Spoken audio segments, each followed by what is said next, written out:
All right, we got a special episode of the Student Pilot Cast today. I'm here on location, which we don't usually do, but I'm here at a local new flight school called Legionnaire, but we'll get to that in a second.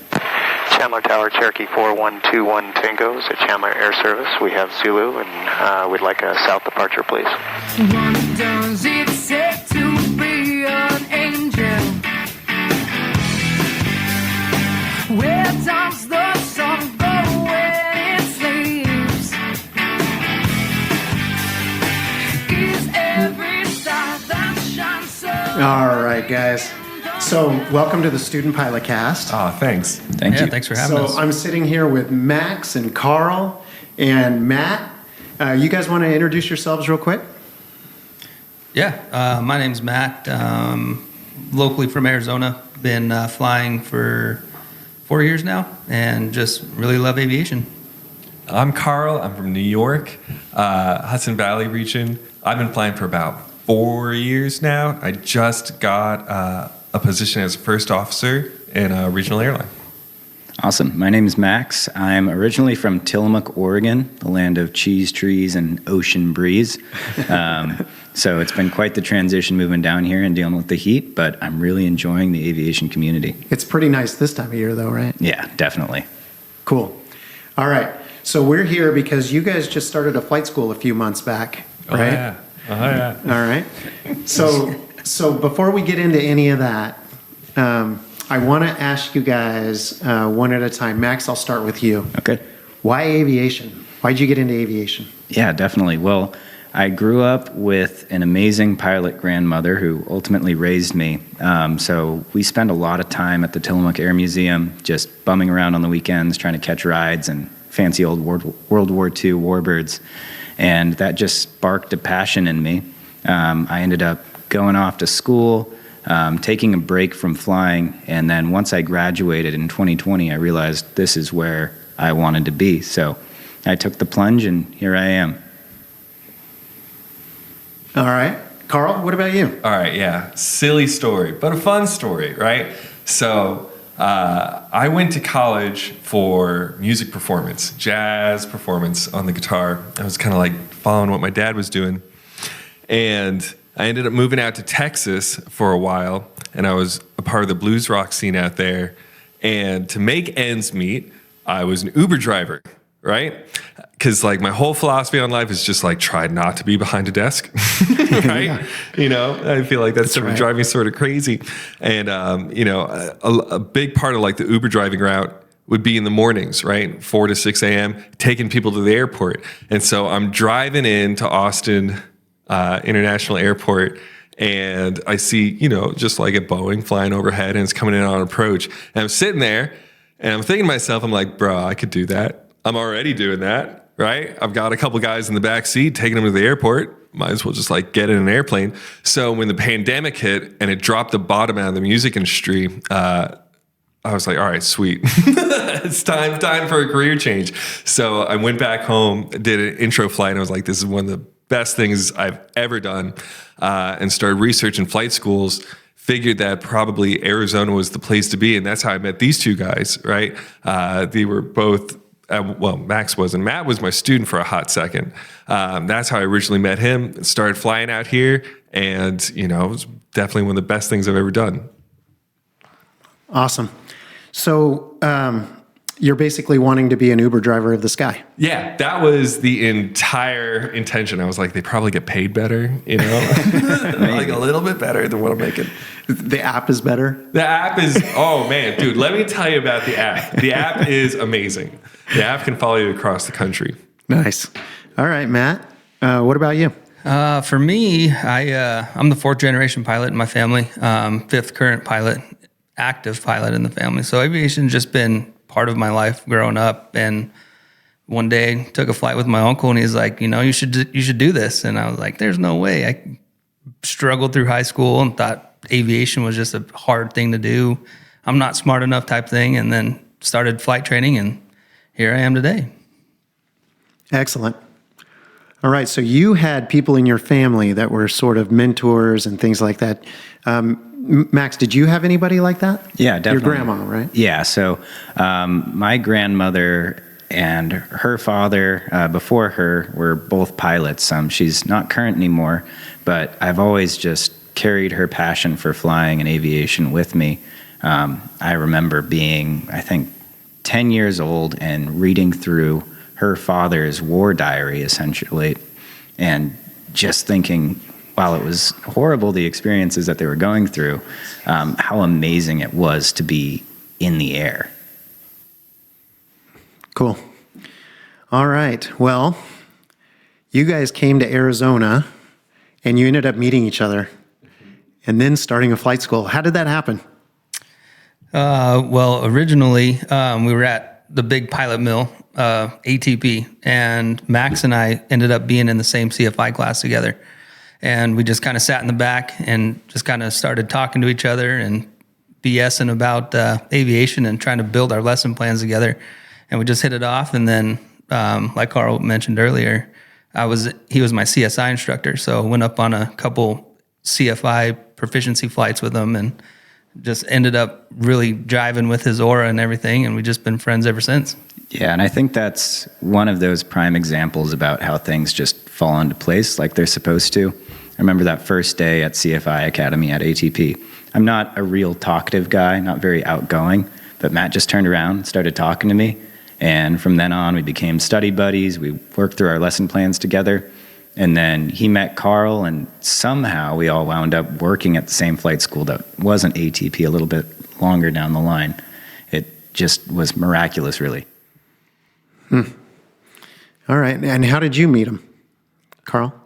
So, all right, really met Matt originally as a student, and he ended up moving on. Didn't really think I'd see him again until I walked into the local flight school that we all ended up working at, and I was looking for a job, right? So that was kind of an accident then. Oh, 100%. Yeah, but it was great. Like, I walk into the lobby, I'm wearing a suit, and I'm like, hey. You're like, hey. I'm like, what's up? I'm like, I need a job. He's like, all right, cool. And I ended up getting hired there. And then, they eventually, I was running their CFI program and eventually ended up making me their chief. And me and Matt were becoming really good friends at that point, and we made him my assistant chief. I'm like, sweet. And then as things were progressing at that school, we realized that there were other roles that needed to be really taken care of, right? Because it kind of bottlenecked up to one guy. So I was trying to spread it out. And that's when we got Max on board. At that point, the three of us had really solidified as a team. And when we determined that it was time to start our own flight school, it seemed like a very logical transition that was going to be the three of us kind of up against it. So I have to stop here for a minute. You guys got to tell me, how did Carl pull off a suit? This I would like to see. Yeah.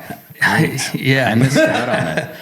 It was just because I knew Carl in the ATP blue, and I was like, what the heck are you doing here, man? I had shoes on, nice shoes on, and not his Vans. And I'm like, well, look, you clean up good.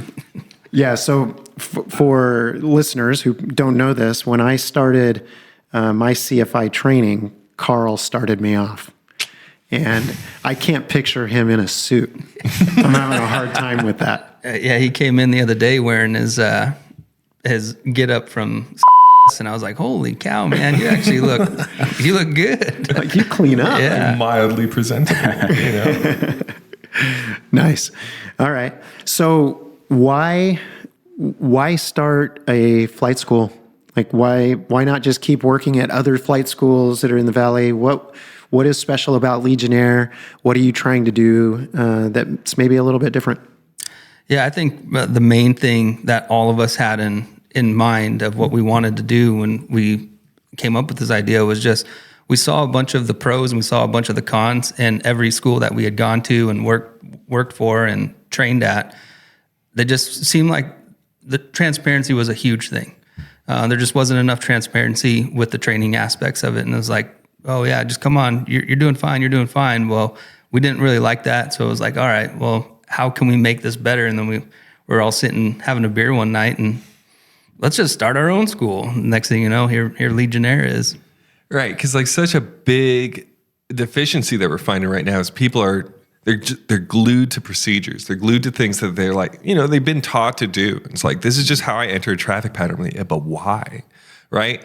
And this is one of the biggest complaints we hear with the DPEs that we work with is that you got some guys who are acting just effectively robotically, right? Automatic response with a lot of situations that that they're fluid, even something as basic as landing, right? We were having a conversation with one of our students today and with like some of the key fundamentals of just getting an airplane on the ground.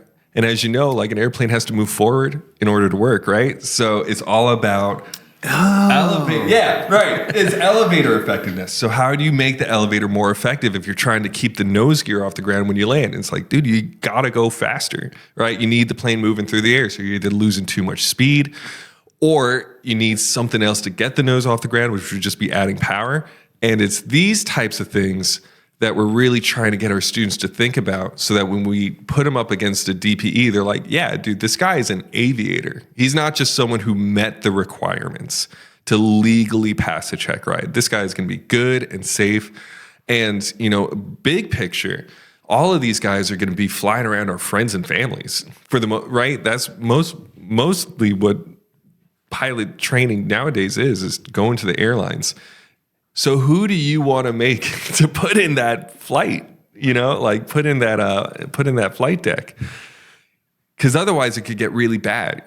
As you probably know, that we might end up talking about. Like when things go bad, they go bad fast, right? And getting out of it isn't that hard if you really know what you're doing. Yeah, if you understand what's going on around you versus just, oh, I got to do this, and this. Well, why do you have to do that? So that was a big thing that we saw when we were doing all of our stage checks and mock check rides for students is like, you have the knowledge there, but you don't have the knowledge there. You just have the rote understanding of what's going on. Yeah, and circling back to why we did this, flight schools are naturally a polarizing subject, right? There are a lot of people who felt like ATP worked for them, right? Yeah. But their process is fundamentally inflexible, right? And that's why it doesn't work for everyone, and that's why people wind up washing out. The benefit of starting a smaller flight school is we're allowed that flexibility to really tailor our processes to the individual learner. I mean, as you experienced with your CFI training, a huge part of the process of obtaining your CFI certificate is tailoring your teaching style to your individual student, right? Mm-hmm. So it doesn't really make sense to build it around one type of person when there's so many types of people out there. Cool. All right. Sounds good. Sign me up. Sounds all right. Yeah. Sign me up. So why Legionnaire? How did that come about? Oh, all right. So the types of planes that we're flying right now are Beechcraft Musketeers, right? And so it's kind of a pun, right? We're Musketeers in a legion, so you're now a Legionnaire flying a Musketeer, right? Clever. All right. And so how's it been going? Like, what's it like to start a flight school? Oh, man. It's been tricky. Yeah. There's been some stuff that you think you know everything, but you don't know everything. And it's every day is a learning process. Like Max was saying earlier, trying to build a syllabus. All right, well, what works best? Well, this worked good for me.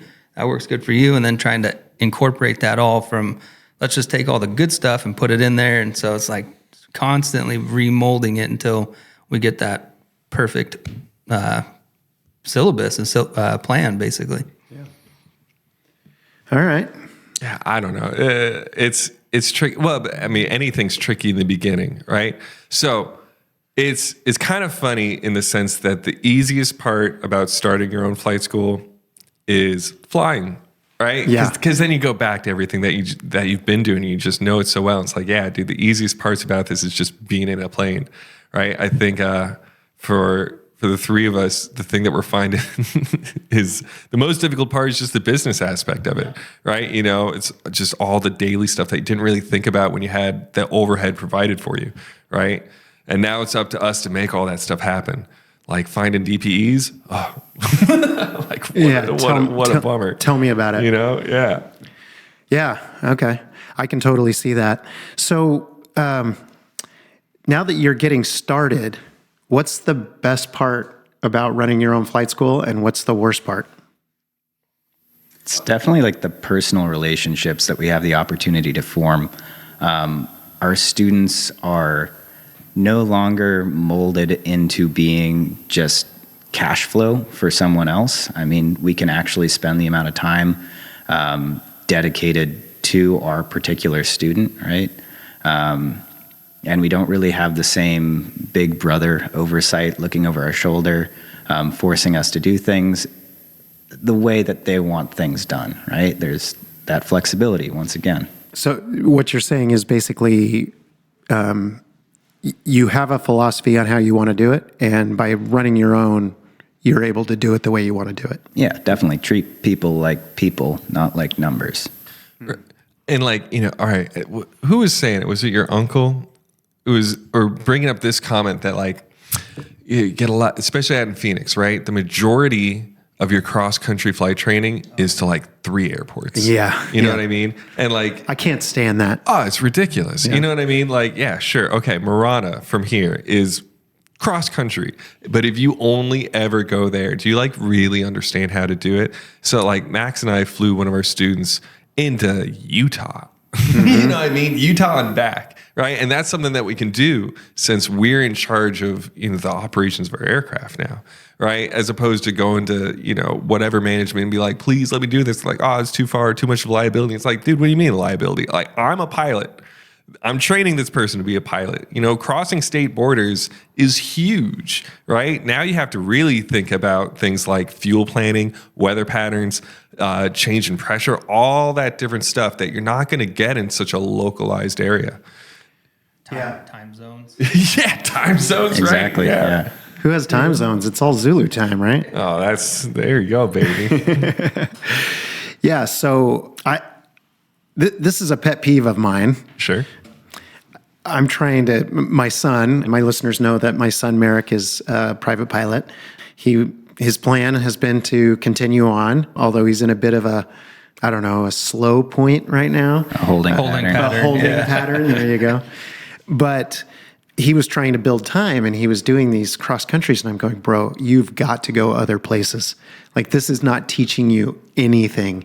I don't remember exactly how many hours I had at the time, but I think it was probably back in 2010. I probably had like 150 hours, and I decided to take one of my Club 182s and fly with a non-pilot to Oshkosh for the week. I learned some stuff on that flight, Yeah, as you can imagine. And it was an incredible experience. And those are the types of experience that I think pilots should have. And it sounds like you guys kind of agree. You probably don't know this, but I do a feature on the podcast called Beyond the Check Ride. And I do it with one of my old co-hosts from the Pilot Cast. And we're always talking about, we take a single topic that isn't really covered as part of any curriculum for private pilot, and we kind of go into that. Those are the types of things, like fueling your airplane on your own. Right. Like, how do you tie down at a strange airport? How do you plan your descent when you're on a real cross country? Those types of things that really aren't in the, I almost said PTS because I'm old, but in the ACS. And, but those are the things you learn when you start actually flying. So how do you guys give those sorts of experiences to your students? We had one student that was going in for a CFI and just came from one of those pilot mills that all they knew was GPS and was really lacking the pilotage skills. And so it was like just taking that GPS away from her, and Carl made her just fly with a VFR sectional chart. I mean, you can speak more on that. But. Yeah, but that's the whole idea of it, right? So it's kind of bringing back some old school techniques, right? Like being able to look at a map and just identifying what's on it and where you are in relationship to it. So like, this particular student of mine, right? I kind of did a demo with her as we were flying back from Wickenburg, which is just north of Phoenix, and it was nighttime. And I kind of wanted to make sure that I could do it. So I was like, all right, dude, I'm going to prove it to you, right? No GPS at night, paper sectional. I'm getting us back to Falcon, right? And you start thinking about all these different ways of, just looking around and different types of cues, which is, that's one of the big things that people are lacking. Like the biggest example I gave her was like, we're looking straight ahead and like, do you see this light like way off past the prop? And she's like, yeah. I'm like, do you see how it's skipping off the ground? It's like reflecting. She's like, yeah. I'm like, okay, we're in Arizona. What do you think that is? Like, why do you think it's skipping off the ground? She's like, I don't know. Ice. Like, yeah. It's gotta be ice. Oh, it's not ice, but it's like ice. It's water, right? So here you go, kid, right? What's the only major body of water on this map right now? And it's Lake Pleasant, right? Yeah. And I'm like, sick. All right, cool. So we know right now we're facing Lake Pleasant. We just got to keep going that way. Look at your compass. Which way are we going? We're going southeast. Sweet. All right. So on this heading, right, once we get over that lake, what's going to be another landmark? And it's that sort of stuff, right? Things where you can like really take the time to like just get them to work on something that's going to be like wildly beyond the comfort zone of most flight schools. Like a lot of flight schools don't even want you flying at night unless it's for the night requirement, right? Yeah. You know? Yeah, when I was training at one of those big box flight schools not all too long ago, I was accomplishing one of my cross-country flights with my instructor. I was working on my commercial rating, and we flew up from Tucson to Phoenix Mesa Gateway, right? And we got off a little bit late. We got dinner. We got back to the plane, and the sun was starting to set. You know, we ate up more time than we had anticipated. And unfortunately, that school had a requirement requirement that we could not fly at night unless it was for the purpose of satisfying nighttime towards a rating, right? Wow, so crazy. We had to call their headquarters, hint, hint, in Jacksonville, Florida, to receive approval to fly back to Tucson right after the sunset, right? And I was an instrument-rated pilot at this point, working on my commercial rating. She was a very experienced CFI with 1,400 hours, and we could not fly back without the approval of somebody sitting in a cubicle in Jacksonville, Florida. Does that make any sense? No. Yeah, that's so. pretty wild. I didn't know that. Yeah. I didn't know that kind of thing was going on. Mm-hmm. I mean, that's just the stuff that you get at the flight schools that are really just producing pilots, like based on FAA minimum standards. You know what I mean? Yeah. Like all the fast track stuff, which there's nothing wrong with a fast track program per se, right? What ends up going wrong is you get a lot of the blind leading the blind, right? Mm-hmm. So you get they usually hire in house, which is like pretty typical for like any place, right? But you get a weaker instructor who isn't comfortable flying at night, right? They produce a pilot that isn't comfortable flying at night. That pilot becomes a flight instructor. Now, their student, right, is probably even less comfortable flying at night, having learned from a person who was uncomfortable flying at night, right? And it just like starts snowballing on itself. And eventually they get to their 1,500 hours, and all of a sudden they're an airline pilot who's not comfortable flying at night. Yeah. That's scary. Right? Or, I mean, at least without the use of autopilot, right? And it's like, right? Because, you know, what do you do if the autopilot fails? The plane will be fine. The plane will be perfectly fine. You just got to use trim now, right? Easy solutions. But think about like the panic and the shock factor that goes into it and how much people start getting wrapped up in their heads because they're just not used to it, right? Yeah. I mean, that's why I'm a big proponent of like teaching people in six packs. I would love to have a glass cockpit, don't get me wrong. But flying in a six pack just makes you fly the plane as an extension of yourself. Well, the avionics can be a huge distraction. Yeah. And I mean, even with a six pack, sometimes you have a hard time getting a student to look outside the airplane, right? Right. But you put a giant video game screen in front of them, and it's going to be way worse, especially for younger pilots or younger students who have grown up in a video game age, right? Right. So yeah, for sure, those are huge distractions, and it's hard to cover them up with a small sticky note. Oh yeah, without like taking the whole thing out, you know? Yeah, I think a big part of our idea here is try to try to break all the crutches that we've seen, right? I love it. Yeah. Yeah, because you just don't need it. You don't need it. I mean, like, I don't know, dude. I feel like flying a little plane's like riding a motorcycle, which Yeah. you know what I mean? And you gotta make that bike do what you want it to do and not the other way around. Because once it goes the other way around, stuff starts getting weird. For sure. Yeah, and one last thing to note, something to consider with those bigger box flight schools, is the last filter in all of their decision making from the headquarters on down to the flight instructor is liability, right? That's the last thing they consider. There is excess liability when they send a certified flight instructor and a commercial student out on a cross country at night when they don't need to, right? That's money that could be potentially pulled out of their pockets. And we don't have that filter. I mean, not to the same extent, at least. Obviously, we don't want our planes broken. We don't want to put them in an unsafe condition. We would never do that.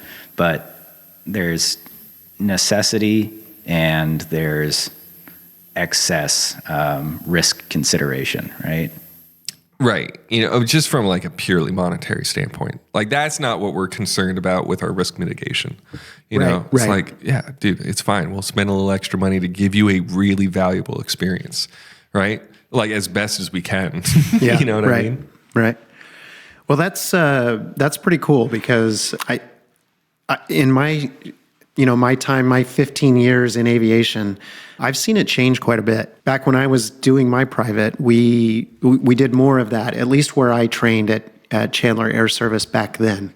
It's a totally different place now, different management and everything, but sure, they're great. I'm not saying anything bad about them, but it was really like new experiences, and we were supposed to go get new experiences. And I was, my long cross countries, my cross countries, my solo cross countries, I should say, were all into the mountains in the summer, which I think are good experiences, as long as you're being taught to expect what's going to happen in high density altitude and how much extra runway you're going to need and the climb performance. And I mean, these are things that I think does a pilot good to experience on their own sometimes when they're the PIC, even before they get their ticket.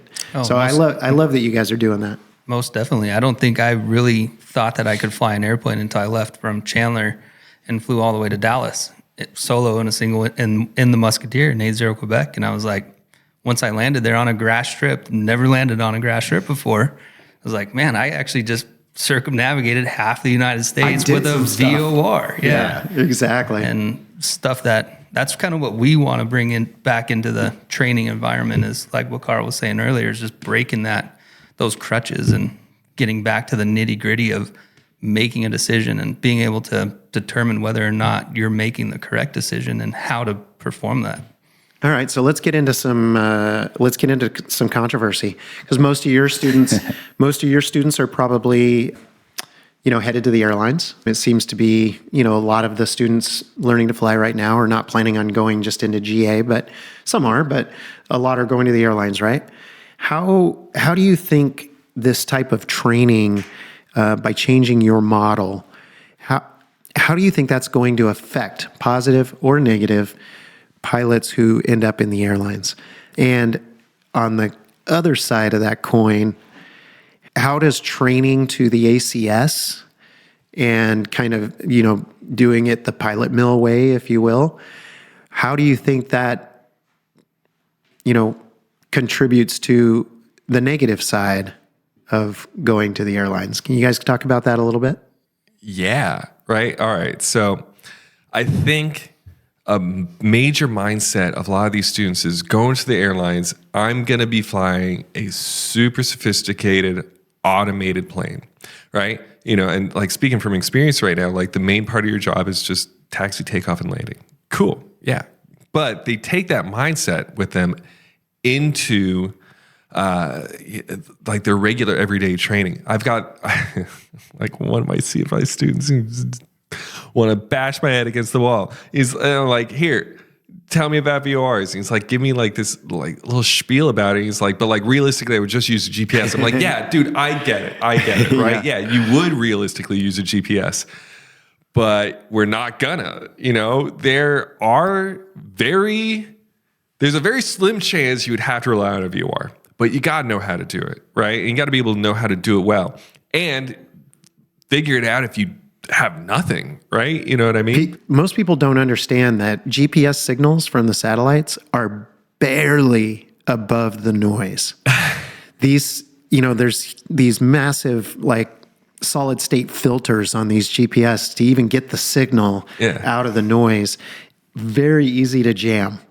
So, and very easy to lose that. And we've become so accustomed to always having it that we think it's always going to be there. But it's really not that far-fetched to think that there'll be a time where you're up flying and GPS is not accurate. Oh, yeah, and Matt and I experienced that. When we were working at our last flight school, we had the opportunity to ferry 2 Piper Archer 3s from Tulsa, Oklahoma to Falcon Field here in Mesa, Arizona, right?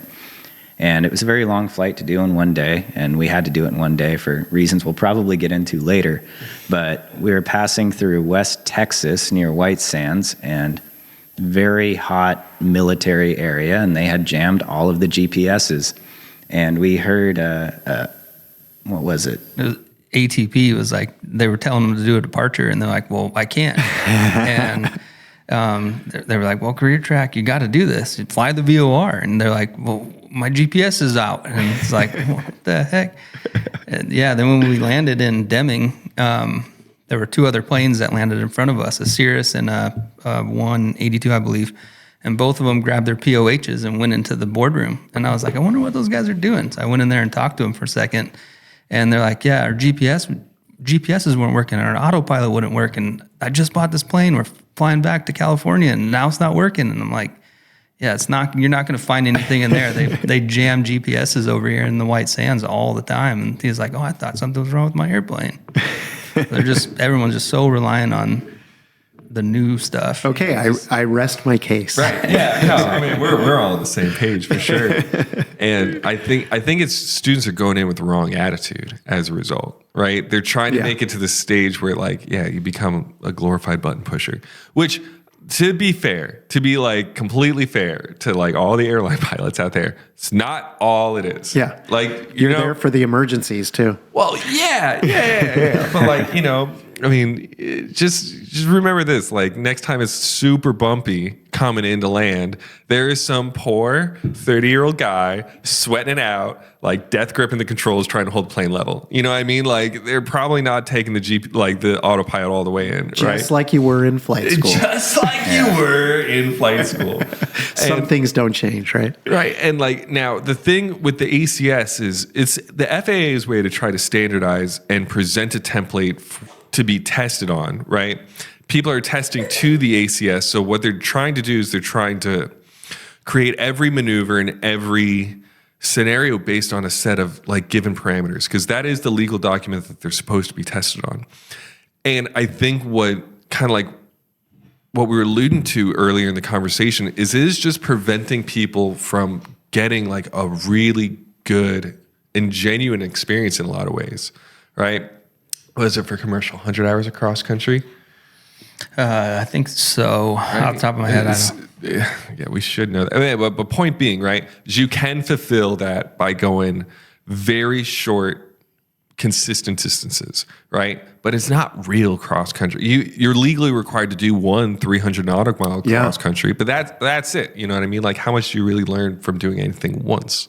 Yeah, it's just like, they're doing their best, but like if that is the training document that you're teaching to, you're teaching people how to get out of very specific situations, right? And you gotta start like thinking about, like the more broad sort of strokes, you know what I mean? Like here you go. What do you do if your oil temperature spikes? Do you know what's going on? I don't entirely know what's going on. I have an idea of where I would start though, right? And okay, here we go. Right, Matt, you know this story better than I do, but the Oxford that landed on the road. You know what I'm talking about? Oh, yeah. You know what I mean? Not like too a long ridiculous ago. situation, but here, just give them the synopsis. Out by my house, and like a bunch of my neighbors text me, "Did you try to land at your house?" And I was like, "No, I didn't." Cut my commute down, but it wasn't me. And they said that they had smelled electrical fire, so they shut it down and they landed on a 2-lane highway out in the south practice area, and school buses had to dive off the road, and they landed. And after they started investigating it, from my knowledge, from what I was reading, is that there was no fire or anything. But even then, it's like, okay, what would you do if you got an electrical fire? Well, I'm going to start pulling breakers and shut the master off, and I'm going to continue on to Gateway. Fly to an airport. Yeah. Right. With yeah. all the electrical system off. right? Exactly. Yeah. And so but they were just following the SOPs, and this is what I got to do. I'm going to go here. And I got into a debate with another one of the CFI students. And I said, well, what would you do in that scenario? Well, I probably would have done the same thing. And I was like, why is that? You wouldn't troubleshoot? Well, it's different in or- a helicopter. Right. But we're relating it back to the airplanes. And he was like, I'd probably do the same thing because that's the procedure out there. And he was military, and you're trained in the military to follow the procedures. And so it's like, okay, well, let's break that. And then I explained my thoughts on it. And he was like, yeah, you're probably right. I would probably do the same thing. I would want my students to think that way. So that's kind of what we're trying to hope to bring to it. Because I think, oh yeah, go. And for anybody that uses the ACS as a crutch, right here on the first page, task A, in regards to risk management, we have the applicant is able to identify, assess, and mitigate risks associated with proficiency versus currency, right? And that's what all of these arguments come down to. You can be a current pilot with a private pilot rating who does not know or understand how to handle a situation where you smell smoke in the cockpit, right? Mm-hmm. Whose first reaction is to land on a two-way highway and not only risk their lives, but the lives of the kids in the school bus, right? Right. Yeah, I mean, like, I think it is important to remember that these procedures are in place, like, if it is a really obvious thing. Procedures are also a good place to start, right? But you gotta be a pilot, right? At some point, and just be like, all right, here we go, right? First of all, if I smell electrical smoke, what could it possibly be coming from, right? And that's why, you shut down everything. But if you're really knowledgeable about what's going on, it's like, yeah, dude, if I shut down everything, but the mixture's in and the mags are still on, the plane still runs, right? Yep. And like, how long does it take me to get from, it was basically like Johnson Ranch area to Gateway, right? Yeah, 5 minutes. 5 minutes, yeah. Right? So unless you see like actual fire licking up by your feet, go forward. You know what I mean? Right. Just follow your lost comms procedures, make a safe decision, land on a runway, call ATC afterwards, right? Because I think that is another thing is a lot of people live in this world where they're just afraid to get in trouble. It's like, stop, right? It's probably better to be thinking about the ATC system with pilots more as a team. You know what I mean? Sure. Like they're not gonna bust you for sure. little stuff. Yeah, for sure. know? I mean, I bring up I got a phone number, and I tell all my students that. I said, don't be afraid of them. They're there to help us. Don't get in the mindset that we work for them. They work for us. They're just helping. They're just help clearing the area. We're for the us. ones with the butts on the line. Right. Yeah. Right. Yeah. When I landed I was out at Chandler and coming into land from Dallas. In my mind, I'm like, all right, cool. I'm going to land on 22 right. From Deming, New Mexico, I just kept saying that in my head. I'm cleared to land 22 right because that's where the plane ties down in the ramp. And he cleared me to land 22 left. And I was like, yeah, cleared to land 22 right.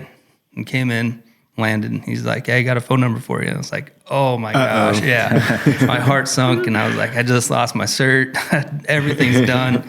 I called him up and he's like, yeah, do you know why I gave you the number? I said, no, but we can talk about it. And he said, you landed on the wrong runway. You're cleared to land 22 left. And you landed 22 right. Luckily, there was nobody there. I was the only plane coming in.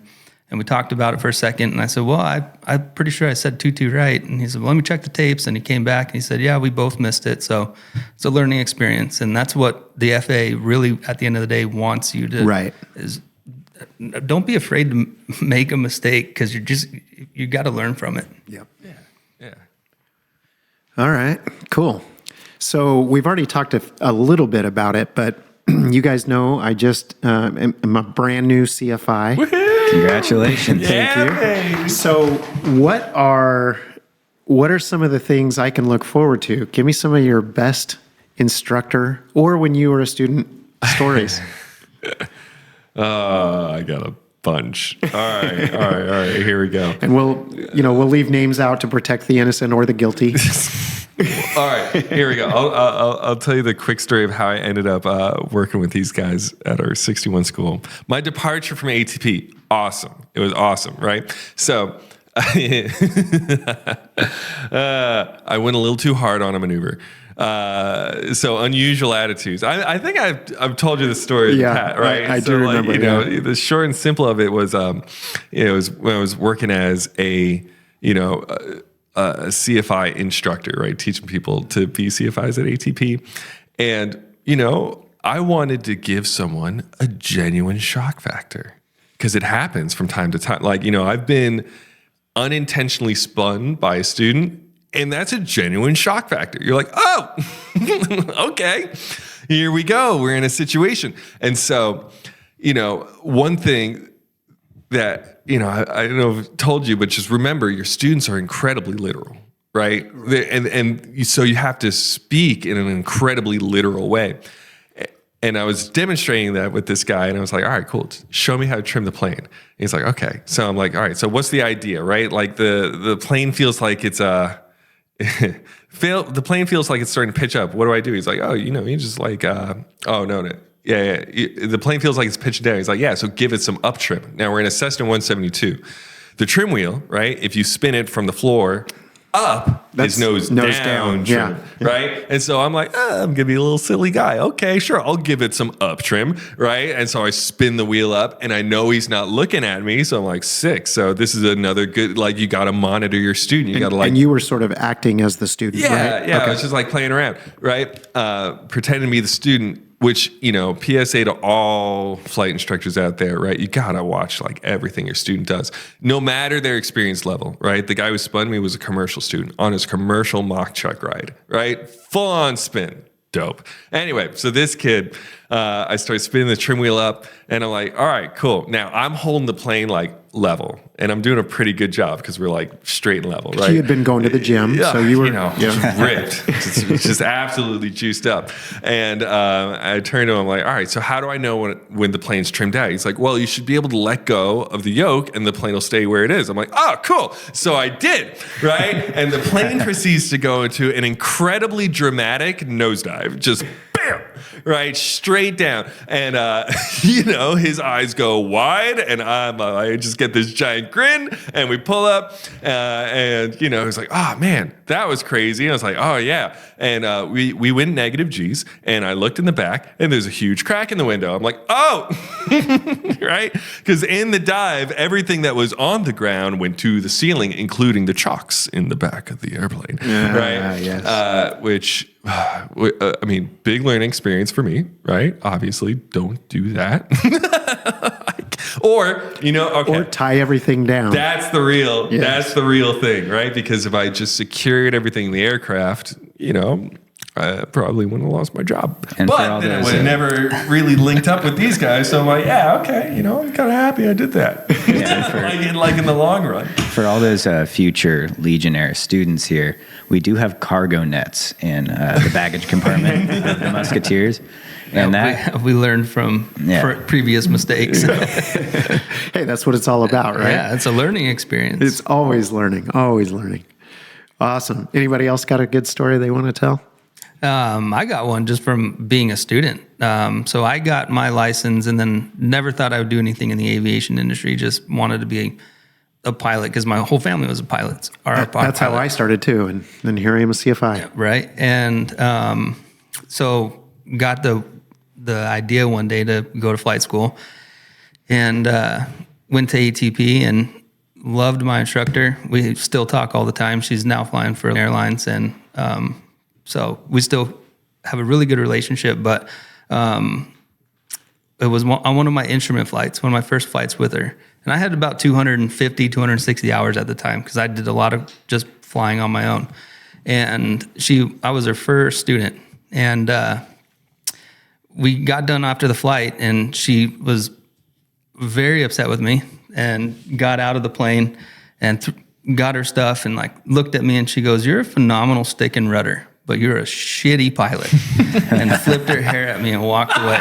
And I was like, what the heck does that mean? And didn't sign my logbook that day. Didn't even debrief me, nothing. She just let me sit on that for a day. And came back the next day, and she's like, I was like, what was up with that? And she's like, you don't know how to hold your altitude. You don't know how to hold a heading. Because I had 250 plus hours of me just being a VFR pilot, flying however I wanted, doing whatever I wanted to do. You don't check the weather anymore. Yeah, that gets, I look outside. And so that was like a big eye opener for me. It was like, oh, okay, I got to take this serious. And that was a big thing for me, because at the time I was like, I don't need to listen to you. I have more hours than you, and type of thing. So yeah, it was a humbling moment for me. Oh, that's cool. Yeah, and there's always something we can learn, right? Yeah. From anybody. And a piece of advice for all those future flight instructors out there: you most likely will be vomited on at some point. So I have a fun story Don't tell about me that one. Yeah. I had a student who, for the first 6 flights in his aviation journey, vomited every time. The first time we didn't have a barf bag, but headset bag didn't make it out of that venture. So who has to clean that up? Maintenance. Yeah.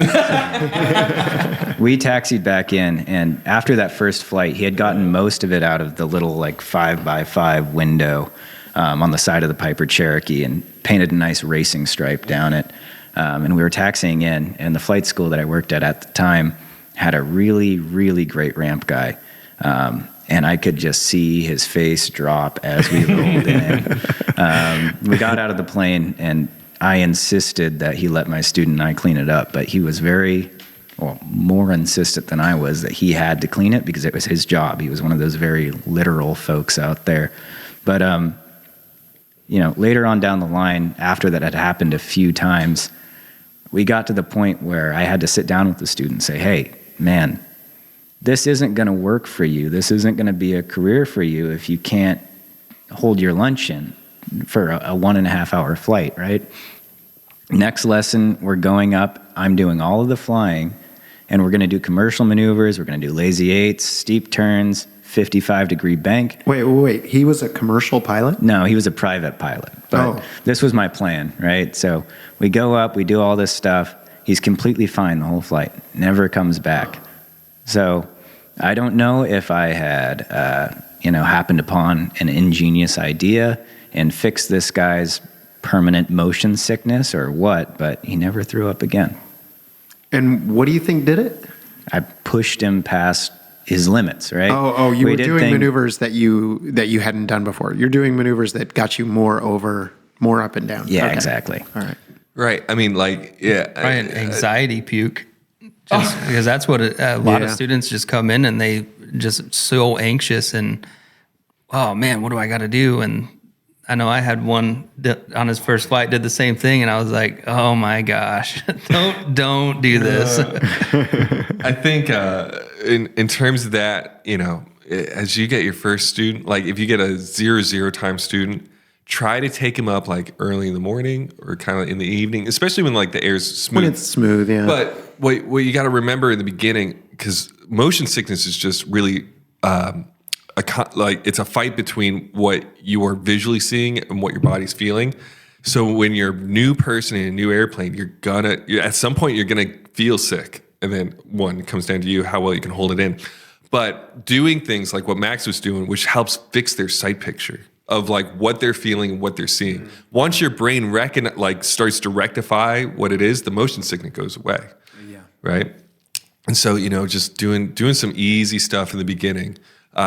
And I remember when I was first landing, I got the most motion sick coming into land, right? Really? Yeah. For me, it was the scale change and like how fast the scale changed, and then like what you're feeling. As you're coming, you're like, whoa. I got over that in a couple of flights though. But again, it was once your body gets used to it, you're gonna feel a lot better, or your students will feel a lot better. Yeah. Cool. All right. Well, guys, good luck with the flight school. Really appreciate the opportunity to sit down and talk to you. It's fun to hear the stories. Thanks for having us on. Yeah, thank you. Absolutely. All right. Thanks. We'll talk to you soon.